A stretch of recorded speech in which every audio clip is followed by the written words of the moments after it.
Basketball, a game of giants. When he had to, he knew all the tricks.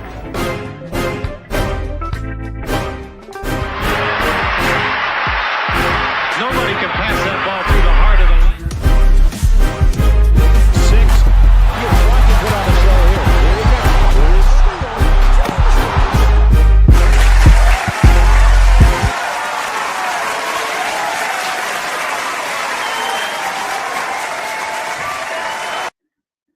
It is game day, boys and girls. Good morning. Breakfast in Lakerland is officially in the building. What's that word, y'all? 7 Mitchell. I'm in a goddamn building this morning. It is game day. We got the Lakers tonight visiting the Atlanta Hawks, 7:30 p.m. Eastern. The Lakers looking to bounce back from that embarrassing 41-point blowout. We got a couple things to talk about here this morning. So shout out to everyone in Lakers land. Happy Friday, man. Jeez me, Christmas. If we do not pull this win off tonight, I'm going to be super duper concerned. And Atlanta is not someone that you can really play with. Now, checking out what the status report is for the Lakers, AD is probable. More than likely, he will be playing tonight. I'm willing to bet that LeBron is not going to suit up tonight. I'm just waiting for the announcement, but I'm seriously, the closer we get to the game tonight, I'm feeling like LeBron is going to take tonight off. He went hard the other night in that blowout, really didn't mean anything. And I think a lot of these guys need to try to reset and reevaluate. The problem is we don't really have anybody to really help and substitute once these guys do take a seat. But I do think LeBron may actually sit down.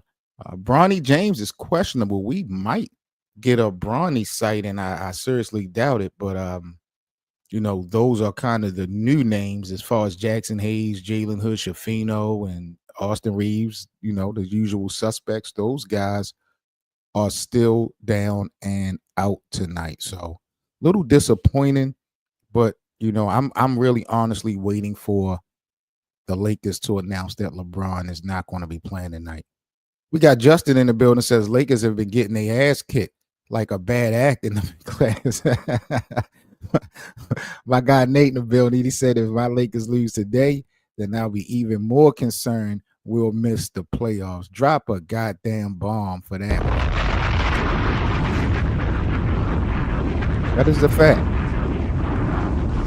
That is a fact. I'm looking at tonight, the game cast. Atlanta is actually a 4.5-point favorite tonight versus LA. Trae Young coming into this game. He's leading the team, averaging about 21 points a game, shooting at a 38% clip. Anthony Davis averaging 27 points per game, shooting 53% from the field. He's leading the Lakers in scoring. This is going to be the first of two games between the Lakers and the Hawks. The Lakers travel to Atlanta tonight, 7:30, and game 2 will be in January in LA. Right now, the Lakers are 12-10. They're only a game and a half out of first place. So that's the thing about this Lakers team, as well as the Western Conference. When you look at how up and down our squad has been, if you're being objective, because of how the entire Western Conference have played in this first month, 2 months, the Lakers are still kind of right in the mix. The eye tests show us that we're not a good team, so it's not really nothing to be happy and proud about. I'm not trying to go there, but I just don't want any Lakers fans to feel like the season is automatically lost, because we are actually getting some help from teams in our division and other teams in the Western Conference as well. Jay said Hawks is going to be a hard win. Atlanta is something serious. Yeah, man, when it comes to the regular season, throughout the years, you go back to even when LeBron James was in Cleveland, Atlanta has always been a pretty decent, solid regular season team. I mean, this team at times it won 60 games, 50 games. In the regular season, like Justin said, Atlanta is definitely not a team to play with. They're only one game above 500 at home, though. So I don't know if y'all looking at that like, okay, the Lakers got a chance tonight because Atlanta has not played well at home. You look at the Lakers, we haven't played well on the road. We're 5-7 on the road. Atlanta right now, 3.5 games back of Orlando in their division. Atlanta, however, has won 5 games in a row. So the Hawks are red hot. Last night, who did Atlanta just come off beating? Atlanta just beat Milwaukee in Milwaukee. And Giannis is really stepping up. I think that Giannis might surpass AD in the MVP conversation before it's over with the way things are playing out. But Atlanta just beat Milwaukee, New Orleans, Charlotte, and they beat Cleveland back-to-back games. Cleveland arguably was the best team in the NBA, and these Atlanta Hawks won back-to-back games in Cleveland and at home. So, this is definitely absolutely nothing to play with. But when we check out the standings, like I was saying earlier, the Lakers, they right there, they still in the mix. Ninth place is nothing to be proud at. I know the Lakers ended the season last year in 7th place, but when you look at having a first-year head coach with no experience and, we haven't been able to play with a full deck this season at all when we talk about the roster, and then the ineffectiveness of certain guys, it's just been a lot.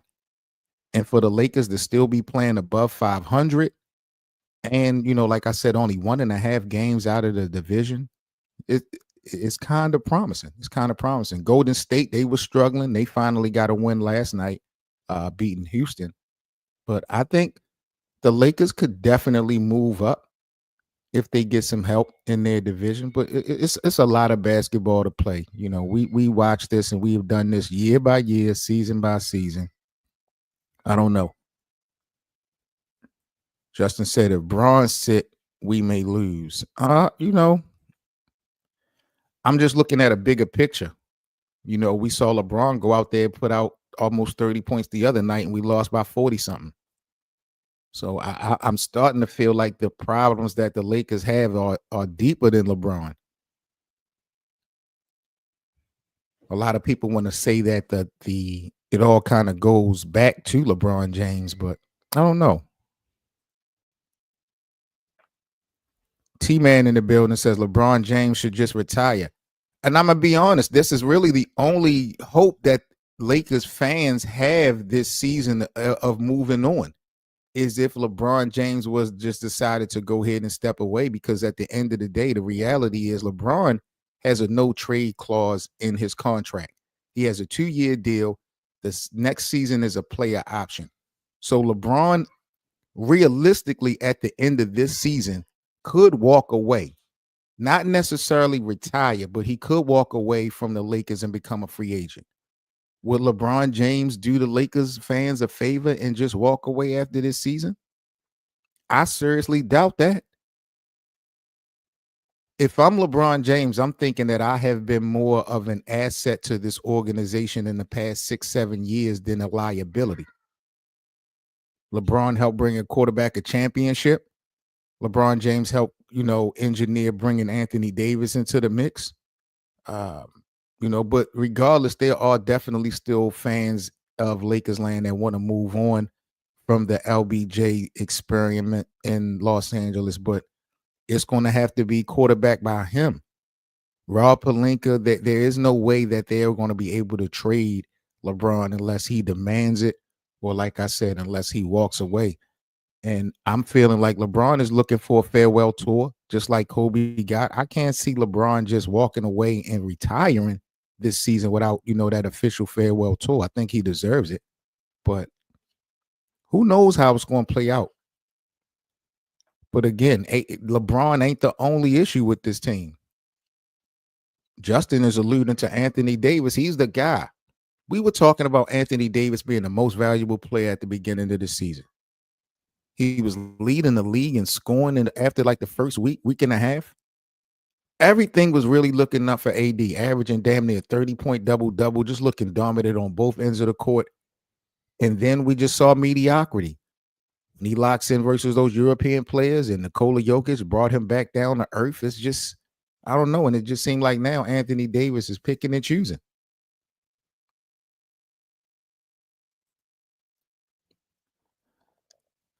I want to talk about real quick this morning D'Angelo Russell.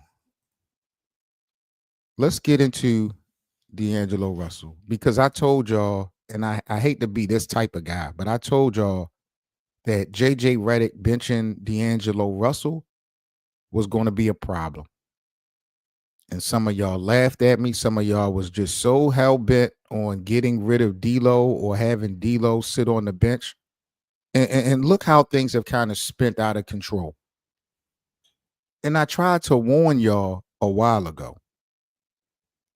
JJ Redick benching D'Angelo Russell is causing a real bad ripple effect to this Lakers team. I mean, you think about it. Anthony Davis is not getting the ball as much. That's problem number one. And unfortunately, AD is not the type of guy that's going to publicly go out there and say, man, give me the damn ball. And that's what he needs to do. But now that D'Lo is on the bench, Anthony Davis is not getting the ball as much. That's problem number one. Problem number two is Austin Reeves to me, he's struggling to play make. I like Austin Reeves. Don't get it twisted. I don't love him, but I like him. I got a lot of respect for his game. I got a lot of respect for his conviction. I like Austin Reeves' passing ability. I like his playmaking ability to a fault. I think he's so much of a liability on defense. He can't stand in front of anybody, so that is a real big problem. But I never embraced the fact of bringing Austin Reeves as your point guard. Not that he couldn't play the position. I just feel like you're taking away, bringing D'Lo off the bench and moving Austin Reeves to the point guard. You're taking away from all the attributes I feel that Austin Reeves actually bring to the Lakers. Yeah, he could handle the assignment to a fault of being point guard. But I don't like Austin Reeves playing the point. And right now he's struggling to be a real playmaker. Then you got Rui Hachimura. This is another issue that's kind of trickled down because JJ Redick had benched D'Lo. Rui still not able to find his spots. The beginning of this season, Rui Hachimura was in attack mode in the first half of damn near every game. I was so impressed with Rui Hachimura. He was one of the guys that JJ Redick talked about so much in the offseason. The expectations that Rui had upon him by JJ Redick, you'd have thought that Rui would have had a breakout season. Like this would have been one of his seasons that he would have really made his name known in the league, whether he was going to stay with the Lakers or pretty much audition for a trade. Because at the end of the day, him and D'Lo, those contracts are the biggest available contracts. If the Lakers are going to make a trade or a move, it'll be behind either Rui or D'Lo, leaving or possibly both. But Rui not able to find his spots. That's been a problem. And last but not least, LeBron James. Year 22, damn near 40 years old. Salute to my brother, Hank. Hank, we are going viral, bro. Remember that video clip we did on Steph? I'm about to say Steph Curry. Remember that video we did, Hank, on Stephon Marbury and LeBron James, where we talked about the shoes? And you had brought to the attention, you told the story about the backstory about the issue that Steph Curry had with the shoes, and we had did that. That video clip, bro, is going viral right now. Like on different platforms, we averaging like 50,000 views on that platform, on each platform with this video. Like it's going bananas in the last 2-3 days. It has been crazy. It was that video we did talking about Marbury and his shoes that deal with LeBron. Crazy. But shout out to my brother Hank, Sports Games Vision. Make sure y'all subscribe to Hank as well. But getting back to D'Lo, last but not least, the last problem of benching him, again, was LeBron James. You're putting way too much responsibility on LeBron. Where do you think these turnovers is coming from? And I ain't trying to give LBJ a total pass, But let's be honest, LeBron James has been known and identified as having one of the biggest and the best basketball IQs in the NBA over the last 2 decades. Nobody is perfect. And us fans or players of the game, usage rate definitely causes a factor in turnovers. The more you have the ball, the more liable you are to turn it over. And the responsibility that is being put on LeBron James in this first month and a half, bro, is really ridiculous. Now, has LeBron not answered the bell at times? Absolutely. Again, I'm not giving him a pass at all. But, for me, benching D'Angelo Russell has been a huge mistake. A huge mistake. And JJ Redick seems to be spinning the block with that. But what damage has that already done? We already know D'Angelo Russell is one of the emotionally driven players in the NBA. His name was in trade conversations all season last year with the Lakers. When we got to media day in the offseason last year, or the beginning of this season, what did JJ Redick say about D'Angelo Russell? He said, I've talked to D'Lo more than any player on the Lakers. You mean to tell me that you've been talking to D'Lo all summer while LeBron and Rui and AD was out in Olympic play? You mean to tell me you've been talking to D'Lo all summer in the offseason, and you want me to believe that y'all had a conversation about him coming off the bench? Hell no. I don't believe that at all. And then when you go back to the moment JJ Redick initially benched D'Angelo Russell, what did he say? He said some of D'Lo's old behaviors and past behaviors is coming back to haunt him, so they decided to bring him off the bench. And I sat there and I looked at JJ Redick like he was a goddamn fool.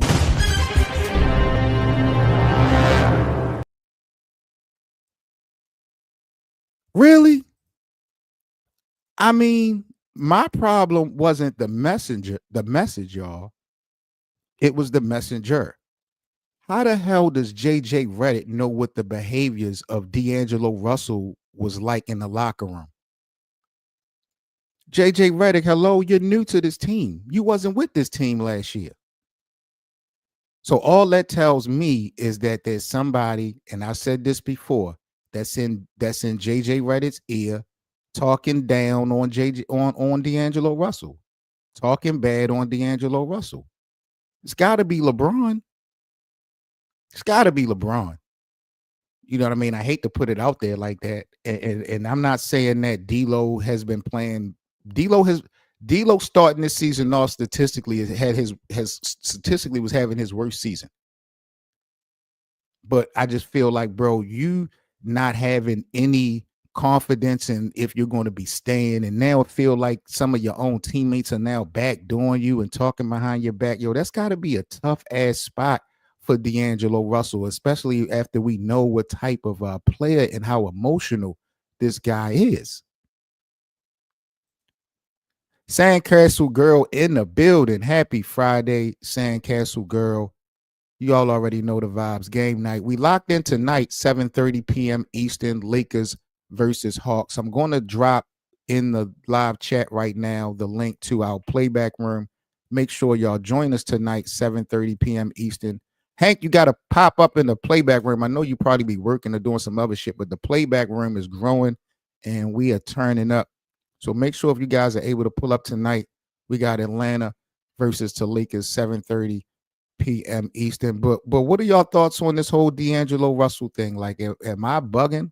Am I tweaking?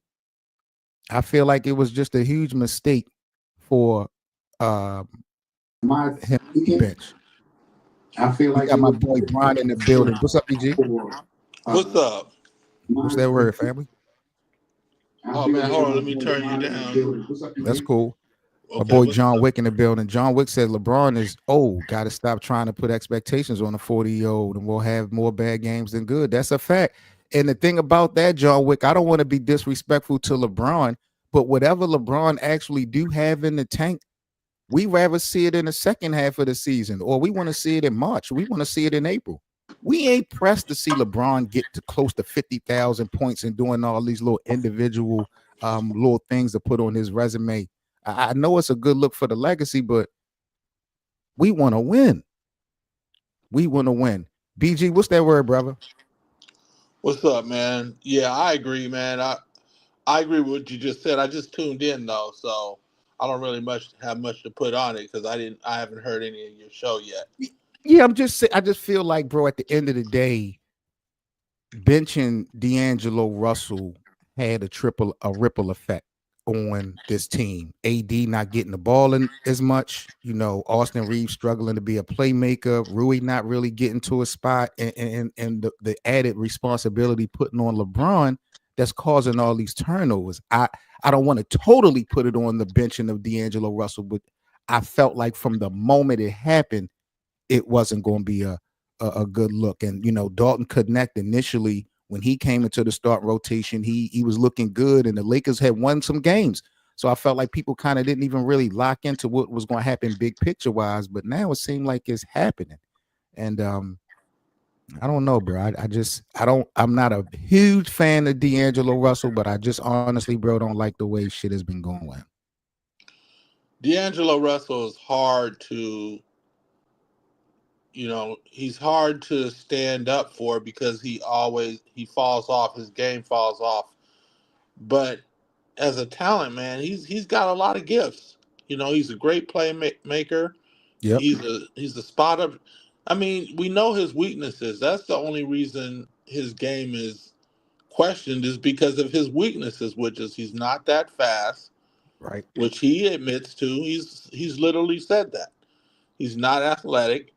He's literally said that. So those are the only real things that you could really say about him. And so he maximizes his game, but the Lakers are a team where it's like every man for themselves on this team. Right. And if you look at the Golden State Warriors, and I'm not comparing D'Angelo to Steph, but they used to hide Steph on defense all the time. And D'Angelo is our point guard. He's a devastatingly good 3-point shooter, and we should be able to hide him on defense. Unfortunately, there's a couple other people that we need to hide on defense on the team. Thank you. So Thank you. Thank you. yeah, and he seems to get he's we hiding LeBron on defense. Facts. Facts. So D'Angelo doesn't get the love that LeBron gets for having, he gets called out, so now everybody wants to talk about two-way players when LeBron hasn't been a two-way player probably since the bubble ring. Yep. He's been playing safety. LeBron Right. on defense and playing safety all day like he in football. Right. Shit So is crazy. yeah, so I mean, for me, I feel like it's a wrap on this team. Mm-hmm. I feel like, it's time to do the autopsy, on how we move forward. And Brian, if we're making an adjustment, I'm throwing this visual out there because I saw this on social media this morning. If you're looking at these two possible deals, no championship is guaranteed. You know that, I know that. But when you look at the addition possibly of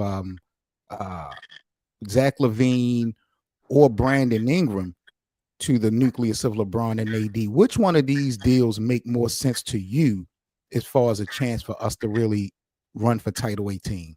Brandon Ingram or Zach LaVine? man, that's not enough. That's not enough. These teams are too talented. So the whole big three. Because if you look at all the teams in the West got their own Brandon Ingram and their own Zach LaVine. You look at the Sacramento Kings, they got De'Aaron Fox. Right. You look at and they got Sabonis. And then you look at Houston. I don't know the name of their players, but they got a lot of great players. Yep. And they're young. Yeah, you look at OKC. They got Shea SGA. I mean, these Chet. teams are stacked. Yeah, they Yep. Chet. We're not going to be able to make up ground by getting one guy because LeBron, to So me, he's a liability on defense. AD, we're not going to have a center for AD. So, I mean, the team's just not constructed. I would rather build a team around AD, and the first thing you got to do is get AD a center.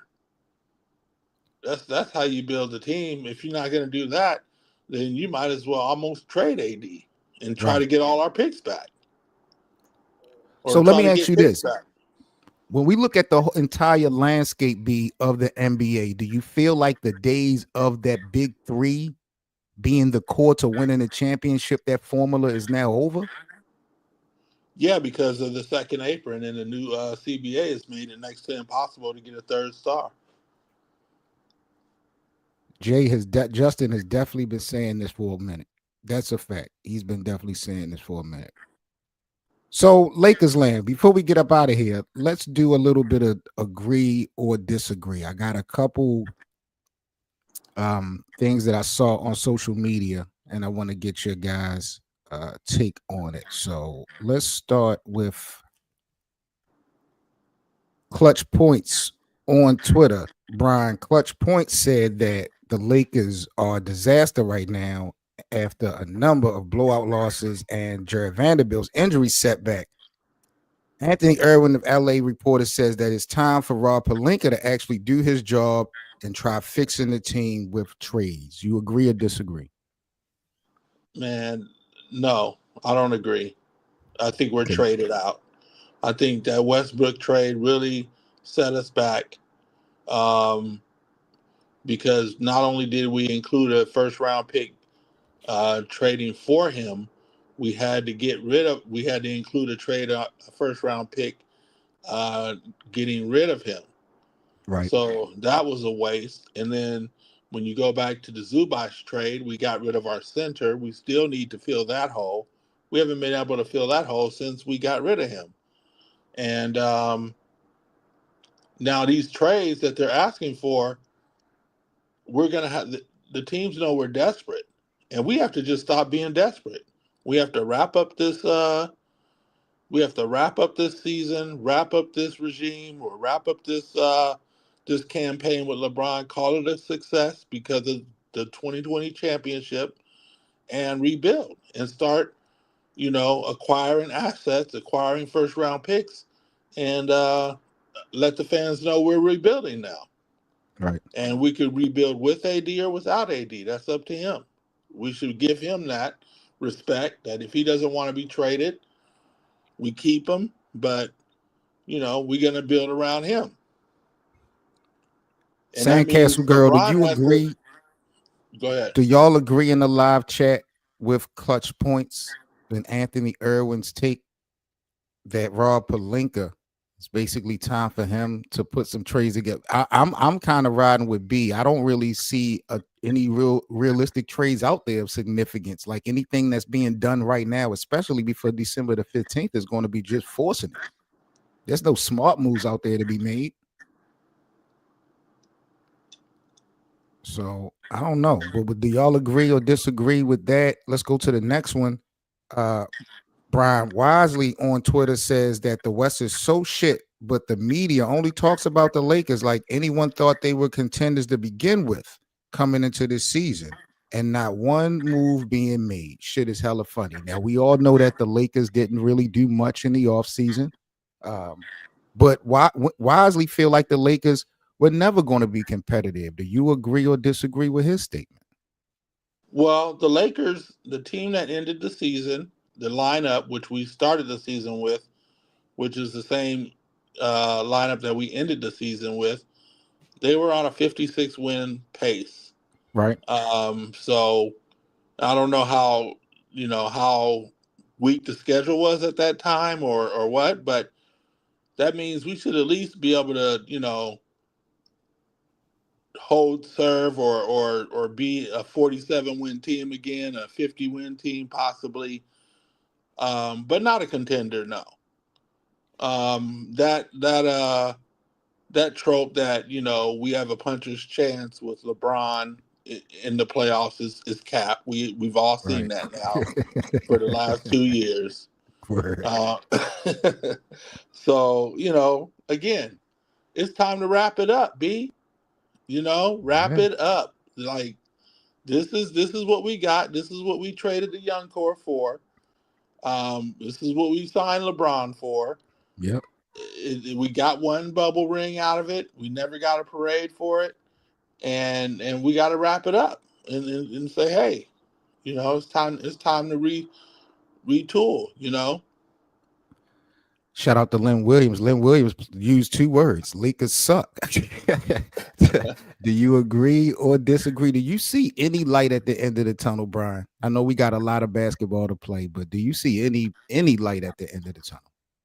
Well, I mean, I don't believe they suck. I mean, they just not that good compared to the other teams that are winning championships right now. We just not going to be able to compete. Whatever we run into, we're going to have an excuse why we can't win. We got the Denver excuse. Jokic is just too good. We got, so that's the excuse that's been killing us the last 2 years. If we happen to lose to somebody else besides Denver, if we make the playoffs, then we'll have to find out how we get our ass kicked then, to determine, what's wrong with our team. But right now, we know we don't have a center to contend with Jokic. So right now, that's really what we need. And I didn't see a center on any of those trades you pulled up. So even getting those trades, we're going to still be, not addressing what the real issue is. Right. Right. And I think somebody in the chat, I think it was Justin, said that as well, or was it Nathaniel? Somebody said that. Yeah. Nathaniel said that he agreed. Trades won't win us a title, though. That's a fact. Are you one of the ones, Brian, that feel like in order to give JJ Redick some respect, he has to have a better record than Darvin Ham, or the Lakers have to be better in the standings than they were with Darvin Ham? Like, how are you gauging JJ Redick as a coach in his first year? Are you still measuring him to Darvin, or are you having your own measuring stick with JJ? I don't like JJ. I don't like his attitude towards the reporters. I don't like his attitude on his podcast. I don't like his attitude towards the players of the past. I don't think he's going to be able to bring anything to this team that is going to make a significant difference. He can't create. The players are already lying to him. They're acting like they're all involved, but then you see the performances they're putting up. So they don't even like him. So, and I think this is a reflection on they're lying to him. They're acting like they're in. They're lying to us. They're lying to LeBron, and they're just gonna. I mean, they can be a decent team. They can't be a contender, but they can be a decent team. But if they don't want to play, they got guaranteed contracts. So, if they feel like mailing it in, like Austin Reeves feel like mailing it in, and these guys, they have guaranteed contracts. And none of them are like front court players that can affect the game. So, I mean, we could have a mutiny on our hands, guys. Yep. All right, I got one more thing to show you guys this morning, and then we're going to sign off. Shout out to my brother Brian for joining me this morning. He just mentioned the lack of a big man in these trade proposals that we really have been seeing that's coming down the pipeline. I got one for everybody. Let me know if you guys agree or disagree with this one. Now, B, this was something we briefly talked about, I think, during the watch party. This trade would include the Washington Wizards and the Lakers. This is a straight up trade. This would be Jordan Poole and Jonas Valanciunas for D'Angelo Russell, Rui Hachimura, and Jalen Hood-Schifino. The numbers, the contracts, everything matches up. Would you pull the trigger on this deal? With no picks. No picks. This is straight. These 3 and these 5, it all went through the trade machine success. Yeah, I mean, sure. I mean, why not? I mean, I would do it just to have the new change on my team. Just to see a center and Jordan Poole. I mean, D'Angelo Russell's cool, but you know, I don't really mind making a trade like that. I mean, I wouldn't care. I mean, yeah, I would do that. Doing this trade, what are the Lakers giving up? Offense? Well, we'd be giving up a playmaker like D'Angelo Russell. But other than that, I don't think we'd be giving up much. Much mediocrity. When you look at Jordan Poole, I refuse to identify Jordan Poole by what the Wizards are going through. I know Jordan Poole is a way better player than that. He's a champion. So I don't really want to look at him like he's nothing because of what he's surrounded with. Who's more of a playmaker, him or Jordan Poole or D'Lo?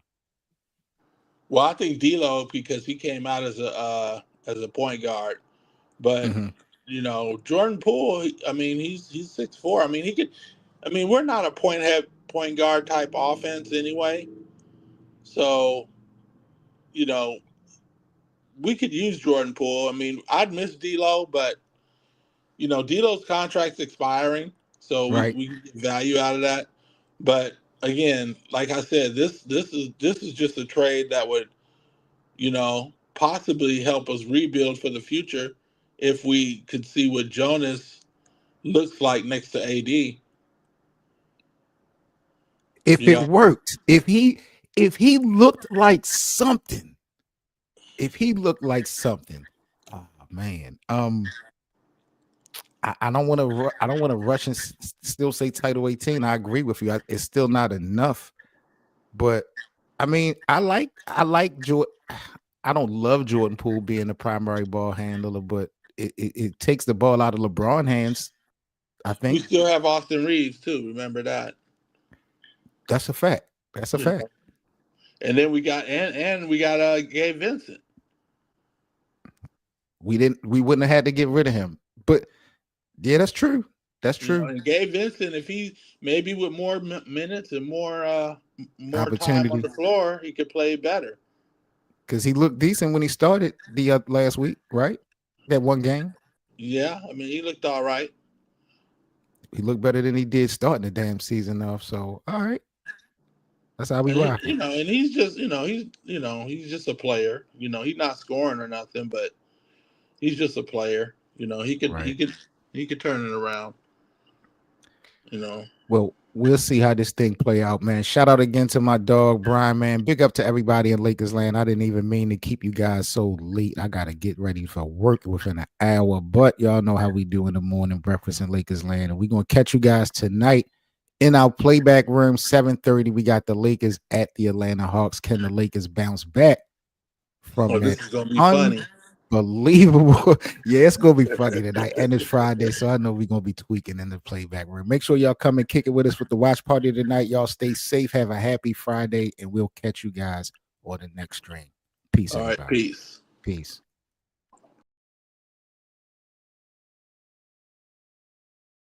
Basketball, a game of giants. When he had to, he knew all the tricks.